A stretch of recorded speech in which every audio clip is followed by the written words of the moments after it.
اللہ الرحمن الرحیم۔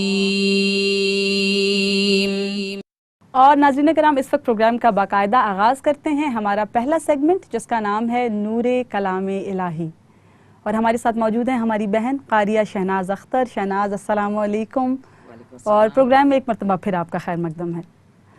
تو آج کن آیات کی تلاوت کریں گی آپ؟ یہ ہے پارہ نمبر 4، سورۃ النساء کی آیت نمبر 19۔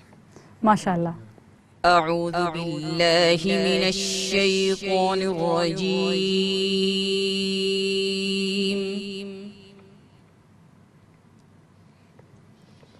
بسم اللہ الرحمن الرحیم۔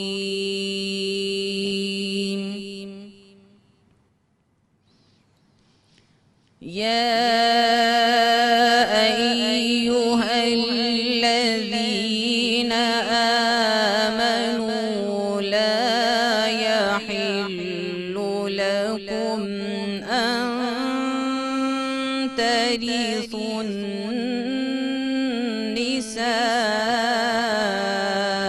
کرہا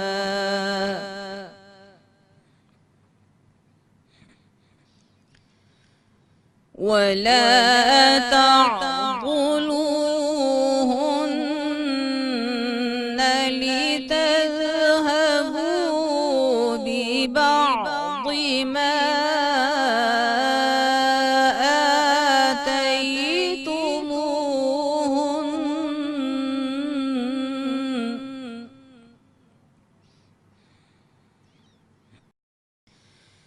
ما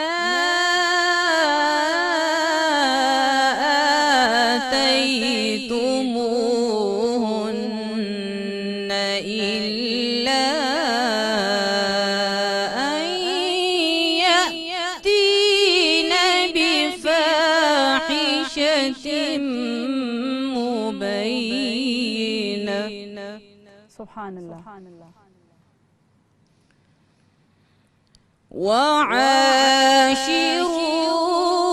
وعاشروهن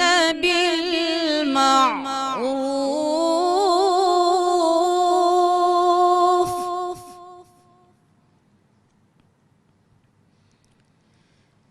فإن كرهتموهن فعسى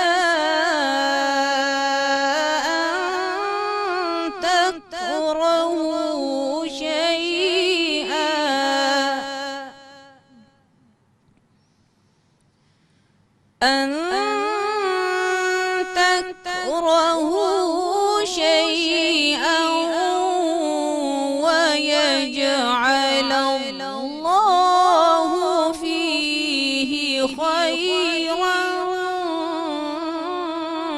كثيرا۔ صدق اللہ العظیم۔ اے ایمان والو، تمہارے لیے یہ حلال نہیں ہے کہ تم عورتوں کے زبردستی وارث بن جاؤ، اور تم انہیں اس مقصد سے نہ روکے رکھو کہ تم نے ان کو جو مہر دیا ہے اس کا کچھ حصہ واپس لے لو۔ ناظرین کرام، سورۃ النساء میں عورتوں کے متعلق احکامات کا ذکر کیا گیا ہے۔